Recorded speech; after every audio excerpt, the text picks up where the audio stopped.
Hey Trailblazers and Tarmac Tacklers, welcome back to the Maximum Mileage Running Podcast. This is your one-stop shop for everything ultra, road and trail running. And don't forget, we've got all your off-road adventures covered too. And I'm your host, Nick Hancock, Head of Coaching here at Maximum Mileage, here to deliver pro advice, humour and inspiration for those of you tackling marathons and beyond. And I'm Faye Johnson, your co-host. I am also a certified running coach, personal trainer and the resident mountain goat. Whether it's road running or ultra marathons, we've got the tips and tricks to get you through your training. Exactly. Whether you are squeezing miles into a busy schedule or just dipping your toes into long distance running, we've got your back. So lace up, gear up and get ready for maximum mileage. Let's get into it.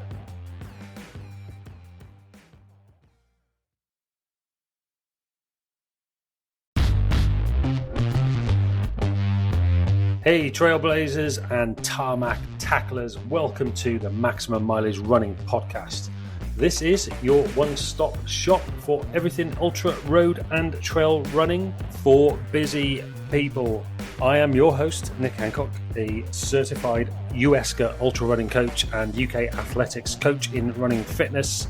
I am here to answer your questions and provide a little bit of humour and inspiration for those tackling marathons and beyond. So whether you're squeezing miles into a busy schedule or just dipping your toes into long distance running, I have got your back. Prepare for some laughs, learning and a few colourful words. So lace up, gear up and get ready for maximum mileage. Let's get into it.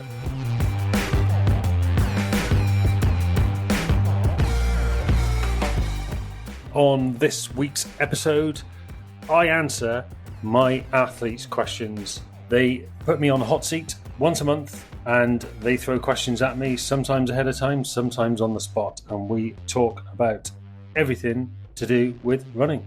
Enjoy. Yes, so we're going to talk about the time of the month because it is a question from somebody. I won't say who it is. They're not on the call, but I won't say who it is. And Faye, you can chime in here as you are a running coach as well. I was just going to say, I am so pleased this has been brought up because I was running today and I was only thinking, oh yeah, I need to talk to Nick about that because, so I'm glad whoever put the question forward. Yeah, the question was, should you keep running or should you listen to your body? And it is a time of the month that can be really, really difficult for women, just because of the inconvenience side of it, but also through fatigue, and it is a hormonal response from the body. So should you keep running through it or should you listen to your body? My answer to that, like with anything really, is to listen to your body. If you don't feel particularly great because of it, then don't run. It's okay. Missing the odd run is not going to make much difference in the grand scheme of things. So it is something that generally only lasts a few days. And if it is, making you feel tired, fatigue, emotions, all of that kind of stuff, then absolutely listen to your body. Just take the day off. Don't worry about it. It's not a problem at all. Day or 2 days. Would you agree with that, Faye? And Maddie and Zhang, you're all female. What are your thoughts on that? Some women I know can run through it absolutely fine. And actually, not many people bring it up with me. I will say it's a funny one for me because I started thinking more about it going back 5 or 6 years for different reasons, because I was getting panic attacks and palpitations, which was a result of my hormonal cycle. Anyway, I also realised that on the lead up to it, kind of 4 or 5 days before, I start to feel really tired. Like I could literally sleep 12, 15 hours a night if you let me. Mm-hmm. And then when it comes, I'm about as useful as a chocolate teapot. But I have had it where I've run races and it's just arrived or arrives and you just crack on. So it's a funny thing because sometimes you just go, I have to get on with it. So just get on with it. It's a strange one sometimes. I do find a lot of women are more on the side of, well, it happens every month. I can't just stop my life because of it. I just need to crack on. But I think when we are talking about things like fatigue, which is the flavour of the question, the flavour around the question is, I get really tired when I'm on that time of the month. Should I just push through it or should I listen to my body? And I think that is a really individual thing. If you feel like you can run through it, then okay. But ask yourself that question, is it worth it? Do I feel that fatigued that I should actually just not run and just go relax? to the person who asked that question. I hope that helps. Shangju, you asked loads of questions. Let's have a look at your questions a minute. Sorry. No, that's right. There's some great questions. And actually, one of them feeds into one that Chris asked as well. So I'll start down the bottom here. So when should I start carb loading? So I'll answer that one first. Around 72 hours from your race is about the latest I would start. Now, I wouldn't start loads earlier either. Carb loading over the years has been blown all out of proportion. You hear of these things called pasta parties, which, what the fuck is that? I mean, eating a kilo of pasta the night before your race, is not going to be enough carbohydrate to fill your glycogen stores, but it's also just going to make you feel like crap the next morning. Crap being the operative word. You're probably going to be doing a lot of it. So the general sort of rule I go with is around 72 hours out. So in the 3 days leading up, because you've got to think of it like this as well, is that you're going to be tapering for your race as well. So your running volume is coming down and your eating habits are probably not going to change. So therefore you are using less glycogen anyway. So you kind of, just by default, just through the tapering mechanism, you start to carb load anyway. So around that 72 hours out, that is when I start thinking about adding in extra carbs. The way I do it, I'll start doing things like adding extra bit of cereal, a bit of extra potatoes on my meal, a bit of extra rice on my lunch. I don't go crazy on it because I don't want to feel bloated. But then what I will start doing is I'll start having some treats, because this is where kind of long distance running nutrition gets a little bit wacky, because you think, you should be eating really healthy, but actually having those extra fast acting carbs like chocolate, sweets, that kind of stuff, that's okay in the days leading up to your race, because they are going to help to give you those extra carbohydrates without having to eat a load of starchy stuff. It is really, really hard to get 6 to 12 grams of carbohydrate per kilo of body weight, lean body weight. So for me, let's say 600 grams of carbs per day. That's a lot of carbohydrate, a lot. And it's really hard to do that through starchy stuff. So that's where I'll let my hair down if I had any. And my usual stuff is Haribo strawberries, brilliant. Oreos, banana chips, dry banana chips. I'll nail like a bag of those a day in the 3 days leading up, and there's still a little bit of health benefit and electrolyte, magnesium, potassium build up through those as well. But yeah, that for me is carb loading. And I also sip on the day before. I'll sip on my carby drink, my sports drink, the day before the race as well. So that'll be another addition to carbs. Does that answer your question, Shangji? I will share on the group a link to a little carb loading. Thank you. Yeah. Which has got some extra stuff in there. When done right, carb loading can be your weapon, but so many people get it wrong because they leave it too late or they start too early. And that's why I like that 72-hour window. If you start too early, you start to get, you start to feel a bit fat and groggy and gross by come race day. And if you start too late, you just don't get enough carbs. Nick, I have problems with my stomach quite often. Is it worth kind of practicing the carb loading sometime beforehand? Yeah. I can try now, I guess. Like I keep saying, your gut can be trained. So it is worth it, particularly as those big runs start to come into your diary in those final weeks. You don't want to be doing a full carb loading program before a long run, but it wouldn't hurt you to practice, the 24 hours before, the sort of stuff you'd be having the day before the race. Yeah. And we'll talk about this in a bit more detail, but then, there's the fueling on the run as well.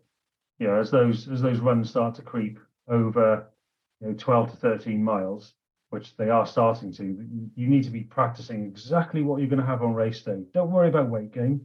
It isn't going to happen through having 3 or 4 gels on a long run. Actually, your body uses sugars in the carbohydrates, the maltodextrin and fructose, in a very, very different way when you are in exercise than if you were sat on the sofa, just chewing on packets of Torque energy gels or whatever. That would be a very different proposition for your body, because it'd be like, well, what do you want me to do with this stuff?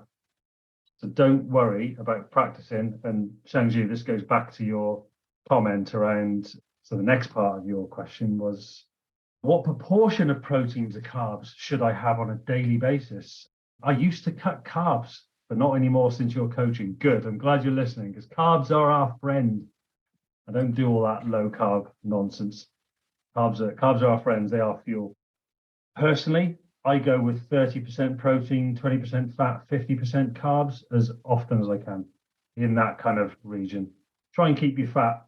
We don't need a lot of fat in our diet. I think it's something like a teaspoon. That's where keto just goes crazy with the fat. But yeah, me personally, 30, 20, 50. And I tend to find that I put a day's worth of eating into MyFitnessPal, and I'll generally hit that pretty much every day. That is quite a lot of protein, but protein is underrated for runners as well. You've got to think about the muscle degradation, the muscle damage that happens on long runs. And you're all doing strength work, you should be having that little bit of extra protein. So like one of my go-to snacks to really buy protein up in the day is skyr yogurt with a protein scoop mixed into it. And that's a solid 50 grams of protein in one hit. Boom. Lovely. And then you said about you're not sure how much to eat in terms of total calories. Get online and do a TDEE calculator, and that will give you a good estimate. The important thing is, particularly on long run days, is to eat well. And I'll come on to that a bit more in a bit. Right, hydration vests for a road marathon. Should I use one or just use the water stations? And this was Chris's question as well as Changju. So Chris, you are going to be pushing out a sub 3:30 time. I would say no. I know you said you get thirsty. I think if you are hydrating well enough, 2.5, 3 liters of water a day, particularly in race week, if you can really be regimented with that and disciplined with that in race week, you shouldn't go into that race and be thirsty and just use the water stations on the course to sip. I think if you're starting to head towards 5 hours, then yeah, I think a hydration vest is quite useful, because having just gels when you're running for that long is probably not great either. But for the majority of people I coach, you want to be trying to do as much using hydration on the course, which is literally just grabbing one of the cups or the bottles, having a little swig, tiny swigs in small amounts. Don't be taking too big of gulps, because otherwise you'll have water bouncing around in your stomach and you'll get stomach cramps.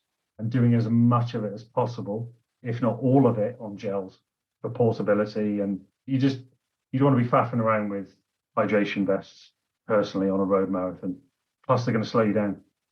Yeah, I guess that's the big concern for me, is kind of the weight of it. But it's something that I've always had water on me, so I think that's something I'm going to need to kind of get used to and train around. I think to try and reduce that. It's another practice point. I know your only other marathon you've ever done was a trail marathon, which is completely different.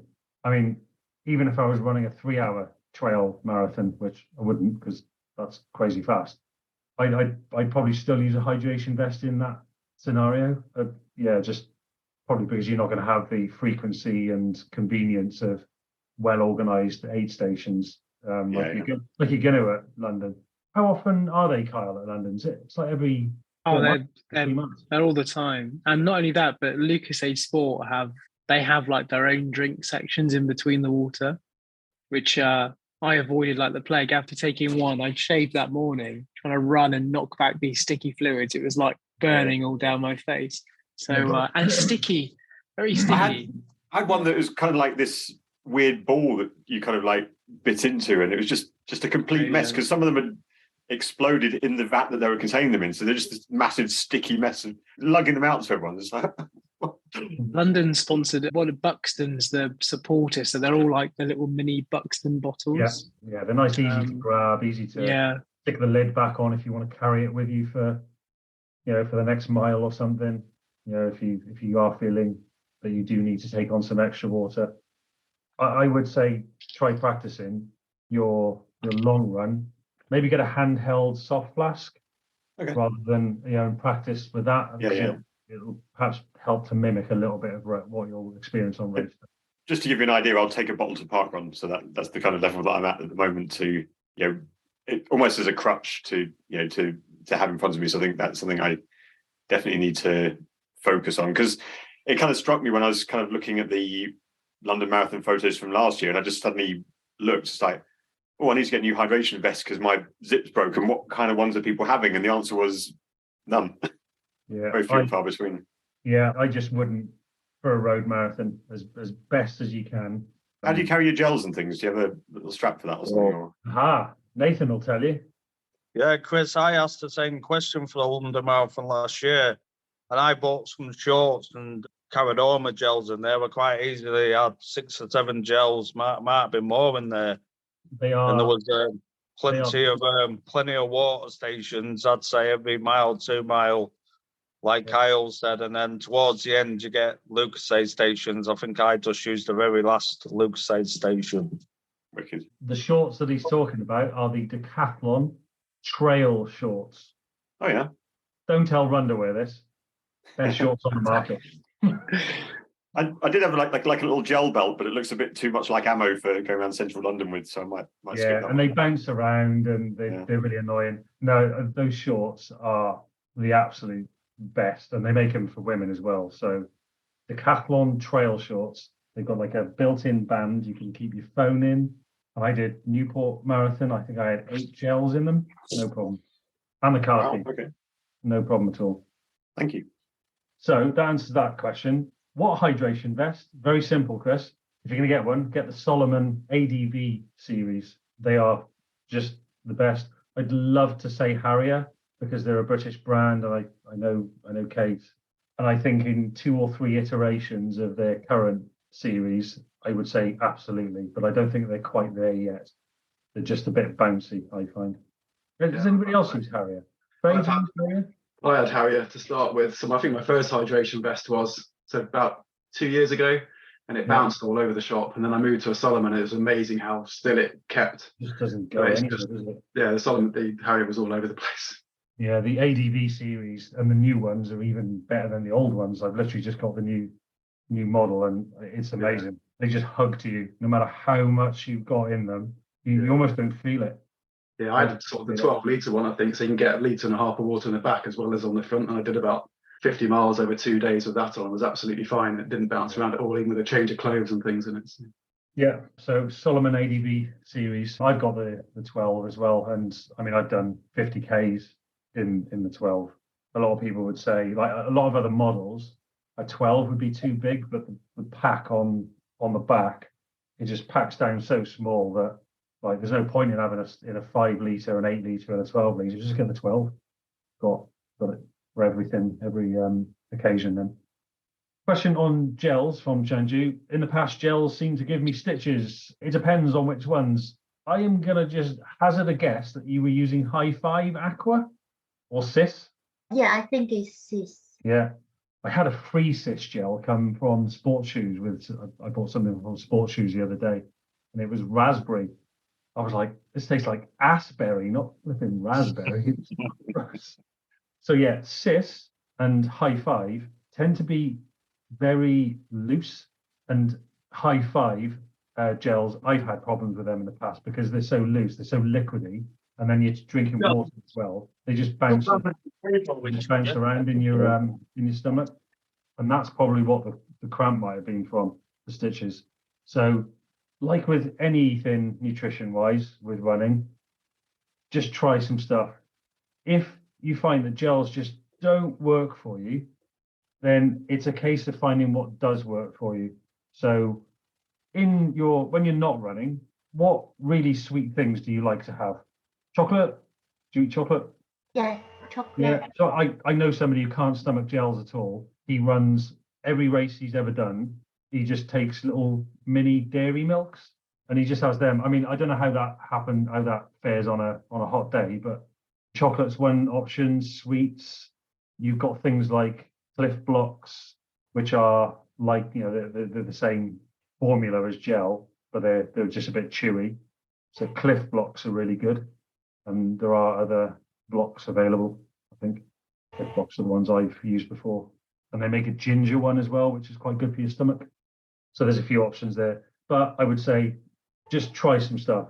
You can try things like Haribo as well, but you do need to have a surprisingly large amount of Haribo to or jelly babies. Like I hear people say, oh, I did my marathon, I only had 2 jelly babies. And I'm like, And how did that go for you? Like, I was fucked at 20 miles. I'm like, that's because you only had 2 jelly babies. There's like 10 grams of carbs in there. Yeah, you were nowhere near what you needed. But yeah, give a few things a try. Sorry, so how many grams of carbs should I have on a long run? Or like every So- hour? How heavy are you, if you don't mind me asking? 52 kilos? Good. Okay. You'd get away with one every 40 minutes, a 30-gram gel. So talk, which I use, is 30 grams of carbs in one gel. You'd probably get away with one of those every 40 minutes. Sorry, every 40 minutes. Yeah. So 30 grams of carbs every 40 minutes. You'd have to set a reminder when you watch. You should be right to get away with that. You're not the biggest person in the world either. So how heavy are you? Yeah, 53 kilograms, so pretty much the same. Yeah, so what a joy. I mean, I'm almost twice the weight you two. No, not quite, but yeah, sort of being male, we do need a little bit of extra carb compared to women. So I tend to err on the side of 90 grams per hour, which is hard work, I must admit. Yeah, so when you do your ultra, Joanna, we'll talk about this closer to the time. I mean the one in Bulgaria, not UTS. You're going to need to be thinking about eating real food. But yeah, we'll come on to that at some point. And then trainers. Chris, you asked a question about trainers, and Shangju, you've also asked one as well. Just to simply answer yours, Shangju.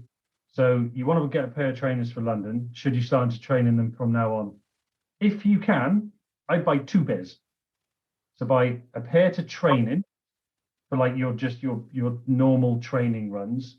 And then the shoes that you want to do London in, you can use those for training, but use them for speed sessions. So you want to get something like, I don't know, I like training, like just general easy runs in Nike Pegasus because they're super durable. But then when I actually do the race, I'll wear a pair of super shoes, the Alpha Flies or Vapor Flies or whatever. So that's what I would do personally. Have a bit of a rotation. You speed work in the Vapors or the Alphas, Nick? So I've got a pair of Vapors that I did Newport in, and they've probably got about 800 miles in them now. They've lasted. They are battered, but I do my speed work in them just because, I don't like doing speed work in the Pegasus. I find them a bit too aggressive, a bit too stiff for me. I like a little bit of the extra cushioning for speed work. So I'll use the Vapors, and then when I get close to race day, I'll start practicing. So all of those marathon pace runs that you're going to start getting, I do them not just in the shoes that I'll be wearing, but I'll make sure I get the sock combination right. I'll wear the same pair of pants, shorts, vest, everything. Like I'll carry the gels. I will practice marathon pace with everything I'm going to have on race day. Something else for you to think about as well. Chris, what was your question about shoes? Yeah, I guess my question is, I kind of got loads of different pairs of running shoes over the years. There's kind of 3 that I'm using at the moment. I've got a pair of trails that I use on the Thursday runs and when it's muddy, and then a pair of Alpha Flies and another Nike pair as well. I took those 3 pairs to my physio session this week, and she could see the same problem with all of them, with my kind of ankle kind of being in the wrong position, pronating too much, and I couldn't. I need to get some supports for those. So I guess my question is more when I'm trying out shoes and it's all face then. It was exactly the same, exactly what I was thinking. Sorry, Chris. No, it's okay. Go on, keep going, Chris. I just saw face, and it's exactly the sort of reaction that is going on in my head. I was just wondering kind of like how you choose a pair of shoes kind of when you're wearing them and trying them out in the shop or in a running club and if you've got any tips apart from trying them on, trying them for a little bit and seeing if they work. Yeah, I mean, with the brands constantly, I mean, even like the Nike Pegasus 38 that I love, that I've got 2 pairs of, both have done near enough 1,000 miles in each of them. I'm thinking I should probably start thinking about another pair. But I've read the reviews, like the Nike Pegasus 38, the new 39s, like a lot of people saying they're just completely different. And because the brands obviously keep changing, they keep tweaking things and stuff, I find I think it's an everlasting conundrum for us, everyday runners, because all of these shoes are designed around Eliud Kipchoge and Kenenisa Bekele and all the other sponsored athletes, and then they're mass marketed. I think it is a bit of an ever running cycle of discovery, really. I bought shoes recently that have only lasted 200 miles because they've fallen apart, or in fact, I bought the Adidas Terex Agrovich Ultras for the Brecon Beacons, and they absolutely tore my arches apart. But I had the Adidas Terex Speed Ultras, one's Agrovich, one's Speed, and like they're my favorite pair of trail shoes ever.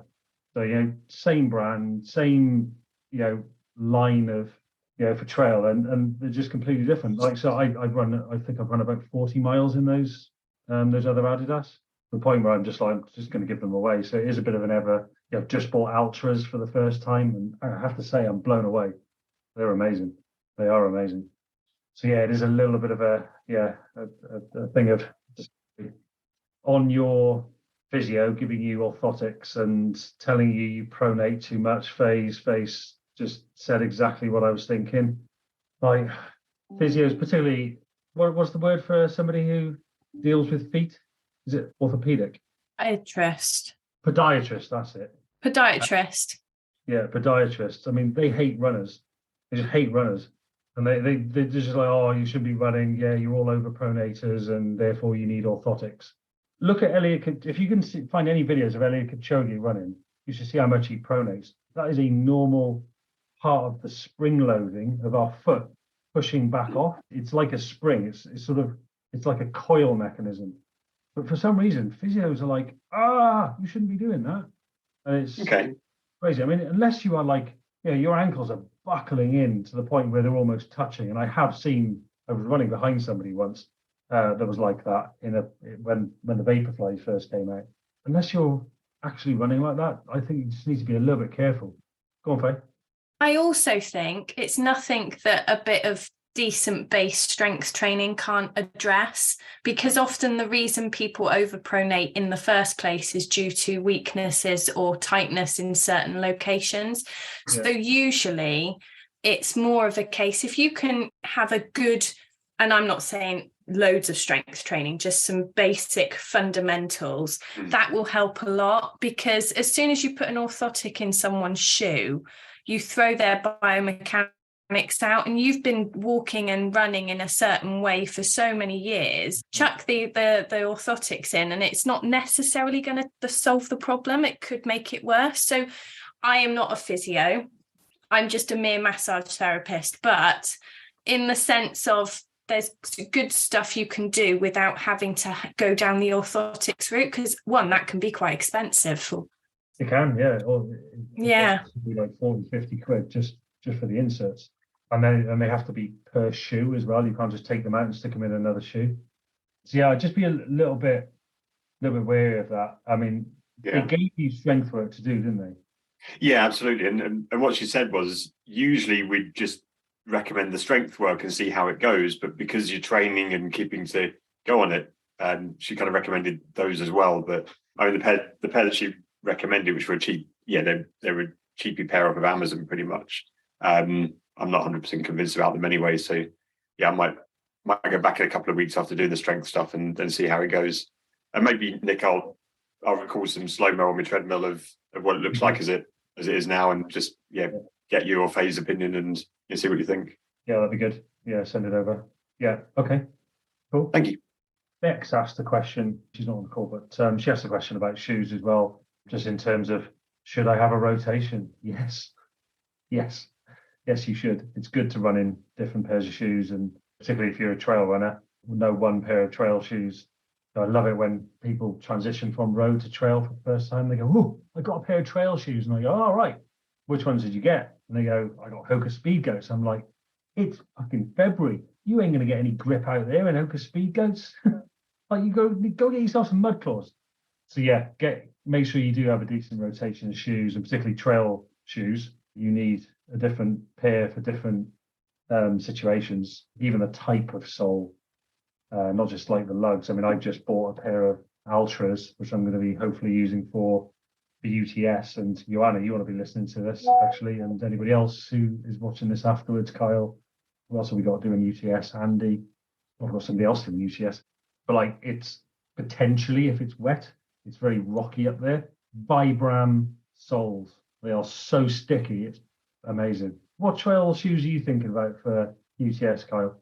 I'm playing with some North Face Vectives right now, which I've fallen in love with. They're really cool. They've got vibram soles. They're quite heavy, but they just feel great. They're too heavy for me. They were too narrow for me.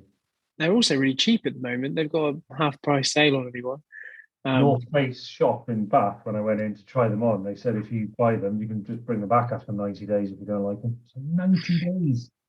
I was like, what, used, smashed up, fucked? And they were like, yeah, just as long as it's within 90 days. I was like, wow, got to have some serious confidence in your shoes to put that kind of guarantee on. No, I'm going with a Vibram sole, 100%. They're so sticky on wet rock. So yeah.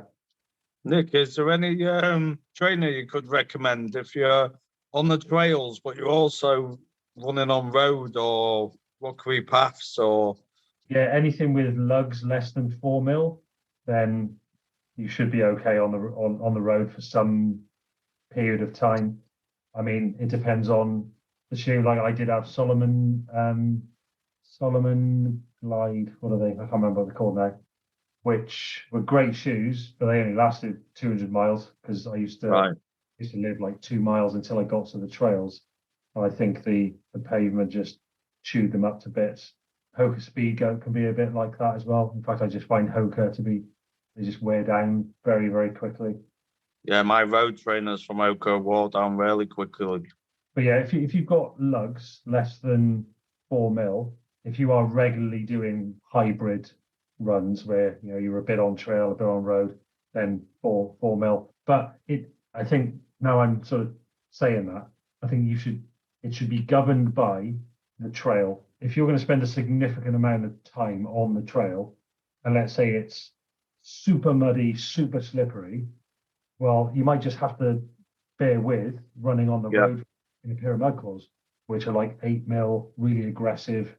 So yeah, I think I'd go with governing by what sort of trail am I going to be running on? Yeah, if it's really dry trails in the summer, then yeah, a 4 mil lug is going to be absolutely fine. Do you know what I mean by lug? Is that the thread on the bottom? Yeah, so the depth of the the little knobbly bits. They're called lugs. So yeah, they come in different depth. I'm just thinking about my ultra marathon in May time in the Peak District. It's going to be quite dry, isn't it? Could be, but it could also be pissing down with rain. And I haven't run in the peaks before, but I'd imagine it's relatively similar to the lakes where it's slippery in places and moss on the rocks and stuff. Again, I'd be going with something with a Vibram sole, something quite sticky. Faye, you've done a lot of mountain running. What are your thoughts on the peaks? I would say treat it like I was going to say treat it like Wales. It's always wet pretty much 10 months of the year. I would go grippier rather than not grippier. You do better off having a better grip than not enough. When you come to look at shoes, Nate, just let me know and I'll give you some steer. The thing with mountainous terrain in this country is you're pretty much going to be dealing with some wet rock at some point. Unless it's guaranteed sunny weather, then you're probably going to be dealing with wet rock, even if it's just through, being up in the mountains and running through cloud cover. That's going to add moisture to the rock. Okay, brilliant. Cool. Any more questions from anybody before I talk about recovery, which I've not got that much time for? It's okay. I wasn't going to be all preachy about it. Cool. Okay. So recovery. It was really interesting. Not surprising though that Nick Mazzino, who's over in Ohio, he asked on the group, what was he asked? He asked something like foam rolling, massage guns. He went straight for the gadgets, like how much, how often. So that was quite interesting because it is unsurprising because so much of the stuff you see on like social media, and I actually did a bit of Googling today just to see what things like Runner's World, which don't get me started on Runner's World. I've got a real bugbear with them at the moment. Just putting out clickbaity, spammy crap. But yeah, the sort of articles that they put out, 5 best methods for recovering from your runs. And it generally involves some sort of gadget. And there are some much more simple things that should be prioritized before we get on to things like massage guns and foam rolling, which can be helpful for some people, even if it's just just mentally thinking, you're doing something. And I will always say something that a guy called Mike James, the endurance physio, is called. I don't know, Faye, if you've heard of him in sports therapy circles. He's Welsh, actually. I think he's from Ebervale. I like what he said. He said there are certain things like stretching, foam rolling, that sort of stuff, that he wouldn't personally recommend it to somebody, but if somebody wanted to do it because it made them feel good, he wouldn't stop them. I quite like that. I thought that was quite a nice way of putting it. It's not something he would say, you should be doing that, but if it makes you feel good, then off you go. And I think that's because there's still a lot of the science doesn't really support much of it.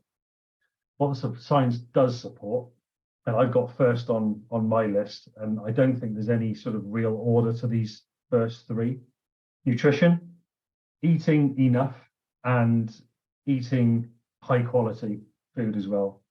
Getting enough calories in is one thing, but not all calories are made the same. So, making sure that what you are eating is generally of good quality. And, we obviously had the discussion with Lou last month. So, make sure your diet's good and you're eating enough of it. Get enough protein, get enough carbs. That's what the body needs. The protein for muscle recovery and preventing muscle degradation. And then obviously the carbs to replenish the glycogen that you've lost through exercise. With a moderate amount of fat, but eat healthily. I really like what Lou said last month, actually. Try and eat 30 different fruits and vegetables throughout the week. Oh, that was really good. Hydration, for me, nutrition, hydration, the two go hand in hand. Got to be drinking 2 to 3 litres of fluid a day. I'm changing my tack from saying water per day because I used to discount coffee. And that study I posted was just, yes, that was just an brilliant moment for me. So I probably had about 4 litres of fluid today with my squash and my 97 coffees that I like to drink. So making sure that you're drinking plenty of fluid. And if you think about carbohydrates and what a carbohydrate molecule is, the carbohydrate molecule is carbon with 2 water molecules attached to it. So if you're not drinking enough water, you don't get that carbohydrate absorption as well as you should do. Sleep is, I don't know. I didn't know which way round to say to put nutrition or sleep, but sleep is so important. And this is where I kind of get annoyed with people who go, I feel absolutely fucked after all the training I've been doing. I'm sat on the foam roller, I'm smashing myself with a machine gun, a massage gun, rolling on a hockey ball and doing yoga and all of this stuff. And I'm like, okay, how have you been sleeping? And now I can see all of your data from Garmin. That's brilliant. Not from you, Chris, but I can see everybody's sleeping hours now, which is great. So if I see somebody's had a bit of a bad sleep and then that day they've done a hard session and the hard session didn't go quite right, and go, well, you didn't sleep very well last night, did you? And they go, no, I didn't. I only slept for 4 hours because, my little boy was waking up in the night or whatever it might be. I know sleep can be a bit of a tough one, particularly for the parents and, shift workers and that kind of stuff. Nath, I know you do nights from time to time, but sleep is one thing that you've got to try and prioritize in terms of recovery, because that's when the magic happens. That's when the body is like, right, let's recover. Let's get ready for the next day. And so sleep is a huge one. Who gets 7 hours of sleep minimum a night? Pretty much every night. Yeah, good. Maddie, I can't see your hand. I'm just going to assume you said yes. And I won't open the tray. It's good. Yeah, good. Next thing, and this isn't always easy, but reducing life stress can be almost, in fact, I would stick my neck out and say it is more stressful than the training itself. It really plays its part. So if you can reduce your life stressors, that's a huge thing. And that can be honestly as simple as, you just had a shit meeting with someone, or one of your colleagues is being a dickhead, or your boss is pissing you off, or the kids are driving you nuts. Just literally taking 5 minutes to just close your eyes and take a few big, deep breaths can be quite powerful. I was listening to Huberman Lab podcast, that has been seen as the quickest way to reduce stress is by 4 seconds in through the nose and then 8 seconds out through the mouth. Even for 60 seconds, the study was something like, somebody's stress score went from like 80 to 10 out of 100 within that 60 seconds, just through taking a few big deep breaths. 4 seconds in, 8 seconds out. Alcohol, there aren't many. Chris, you did I see on the group you gave it drinking? Was it 3 years ago? Yeah, just over 3 and a bit years ago. Yeah. Wow, good on you. I did this 1 year no beer 1 month, which turned into 90 days, and I realised my parkrun times were going up and up, down and down and down, and I just kept going. Yeah, that's so funny because I think some of my best parkrun times would come after a skin full of red wine the night before. No inhibitions. Yeah, alcohol. I mean, as much as sometimes I get a little bit annoyed with all of the data in the Garmin watches, and they are just a number. There's no denying when I've had more than 2 glasses of red wine, my HRV, stress score, and my sleep score are terrible. So if you drink more than you maybe should, then reducing that is a really, really important thing.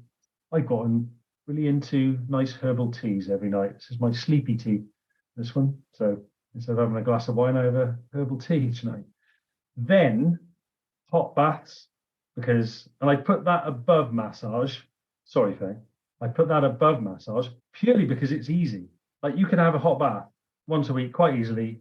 Okay, not for free because we have to pay for water and heating, but actually that's probably more expensive than a massage these days. But I totally agree. I'm not a full-time massage therapist at the moment. Cost of living and all that, it's not really a priority. So I had to get a real job. But 100%, I love a bath with Epsom salts in. Yeah. One of the best things ever. Even if I can't have a bath, because someone said you're not having a bath, fill in the bath with water. I fill a bowl and put my feet in it and have a foot spa. That's lush. That's lush. Yeah. Definitely got the South Wales in you now. I was going to say the same, Nick, about one of what I've found say I've been on a long one, is an hot bath with Epsom salts. The amount of difference it makes in the morning is unbelievable. Yeah, brilliant. I always try and have a hot bath on a Sunday. Does that help with sleep as well? Nick, coming back to the sleep thing, that's one thing I was going to ask. So after a long run, I often sleep terribly. Ah, okay, that's interesting. So probably the worst night's sleep I get if I run 10 miles or more. I don't tend to sleep well that night. I don't know why, I'm exhausted, but I lie there wide awake.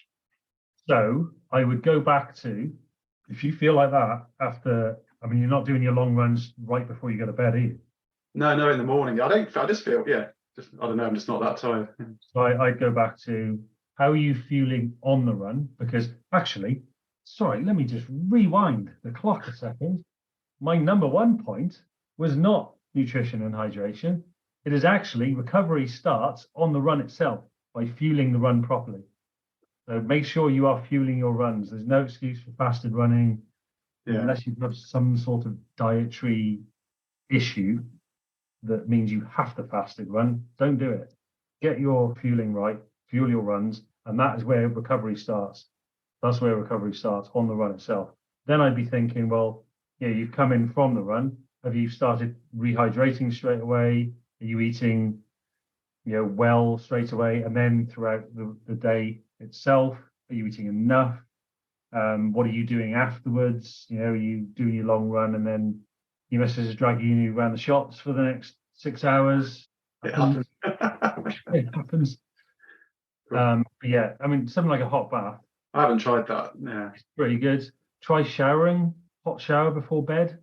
What happens, and this might sound counterproductive, but what we need to do before we go to sleep is we need to reduce our core body temperature, and having a warm shower actually sends signals to the brain to go, oh, I need to cool myself because I'm getting hot. And then in the morning, and this is Huberman Lab again, I think he's brilliant. In the morning, we need to raise our core body temperature. So I have a cold shower in the morning to try and wake up quicker, not just because it's like, oh my God, that's freezing, but actually it raises your core body temperature a little bit quicker. So you can try that. Cool, thanks. Where was I going with that? Yeah, so hot baths, Then massage is great if you can, afford it once a month. Brilliant. I think that's a great amount of time for, if you can afford it more, then great. Yeah, I love a massage. I think it's a great thing, even if it's just a bit of a, going back to what that Mike James would say, if it's something you enjoy, you feel it works for you, then even if it's just mentally, then great. There's a word beginning with S that I haven't mentioned, stretching. I'm not a fan of it, but I do go to yoga on Monday, a yoga class. I really enjoyed it. And again, I think it's the evidence just isn't there for stretching. Either way, really, it's there isn't enough evidence to say that it's a benefit, and there's not enough evidence to say that it isn't a benefit. And it's the same with ice baths as well. So I've got ice baths on my list with a question mark. I was listening to a guy called Alex Hutchison, who has done a bunch of studies on cold and hot therapy. He is on the side of hot therapy. There's plenty of evidence around that. They've shown that it helps to speed up the recovery process by getting more blood to the places that it needs to. Whereas ice baths restrict that, but they still don't know whether getting in an ice bath is good for us or bad for us. There just isn't enough evidence, a bit like stretching. So it's one of those things where he said both about stretching and ice baths. If you like stretching, if you like getting in freezing cold water, then you go for it. But if you don't like stretching and you don't like getting in cold water, then don't bother. I think that's kind of where I stand on that, because I hate stretching. I did enjoy yoga the other day, I must admit. That was, I think, having somebody there to go, do that, put that there, try and do this. That was quite good. I think trying to do it in front of a YouTube video just doesn't work for me. And then we can start looking at the things that Nick mentioned on the group: massage guns, gadgets. I can zip up sauna bags. What else has come on my Facebook feed recently? Yeah, there's loads of stuff out there. Foam rolling, again, there has been some evidence, and Faye probably agree with this, there has been some evidence that it can help with mobility in the immediacy. So if you were to do some before a run or before a strength workout, then that might have some benefit, but the effects are not that long lasted. So doing it after things is maybe not. Again, a bit like stretching and ice baths. Is it, if you like it, go for it. What do you think, Faye? I hate foam rollers, and I think part of the problem is they're used incorrectly, which is no one's fault in particular. There's just, you can pick up a foam roller and have no education with it. It is good for using as a prop for mobility exercises. So I do use it to stretch my back out, or I've used it in yoga for different bits and pieces, but I have one in the corner, and I don't know the last time that I actually rolled on it. It's just there. But yeah, for mobility, stretching out my upper back and stuff, it's really nice for, but not for actually rolling. Yeah, not as a recovery modality. No. But then that's where I go back to the bit about stretching. If you're doing the right type of inverted commas stretching, I don't like calling it stretching, mobility work, that's good for mobility. Is it good for recovery? We don't really know. So when I did that backyard ultra, Nick, there was quite a lot of people had foam rollers and massage guns, and do you know what? Like I say, if that makes you feel good, then you go for it. Those massage guns that you get off Amazon for 35 quid or whatever they are, I don't know. They had them on sale at the petrol station. I was like, are you for real? So they're on there, they have those little plastic things saying this week we've got heated gloves and massage guns. And you just think, what? I mean, the ones from Amazon, they come with all different attachments. And you just know that there's one attachment in there that is for pleasuring oneself, ladies. That's all people use it for. Especially the people that buy them from the garage. All right, love, I've just got you a present from the garage with your garage flowers. Anyway, so yeah, I think all of that, Nick, if you are listening and watching, that sort of stuff, if you've got your nutrition right, your hydration right, your sleep right, you're reducing your life stresses, you're having hot baths, you are getting massage from a good sports therapist, you got all that right, and then you still want to look at recovery modalities, then start going to that sort of stuff. yeah, there just isn't a lot of evidence on it at the moment.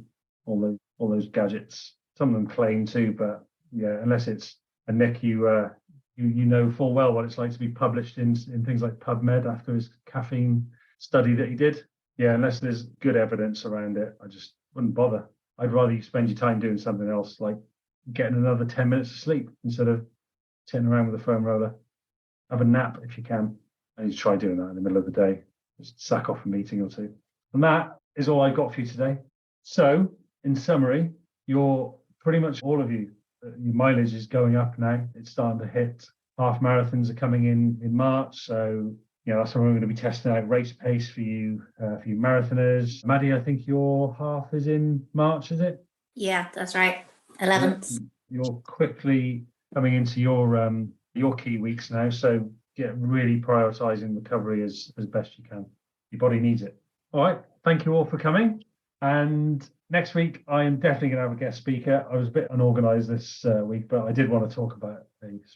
I mean, we've had so many questions and things anyway that it's been all good. But next week, I'm hoping to get Marcus Wilday on, who is the Talk Fitness Performance Director. So he's their very, very scientific brain around their products. And there's nothing he doesn't know about fueling your races. So I'm going to get him on and he can help you all through your fueling strategies. All right. Have a great evening, everybody. Bye. Everyone. See ya. Bye. And that's another lap done on the Maximum Mileage Running podcast. Thank you for joining me and my athletes and my guests on this wild ride through the world of ultra, road and trail running. And remember, whether it's a mountain trail or the local road, every mile you conquer makes you stronger. Keep pushing, keep laughing, and of course, keep swearing when that hill just seems a little too steep. If you enjoyed today's journey, don't forget to subscribe and leave me a nice review, please. Your feedback does help me go that extra mile. Until next time, this is your host, Nick Hancock, reminding you to make every mile count. Run long, run strong, and run with maximum mileage. Catch you on the next run.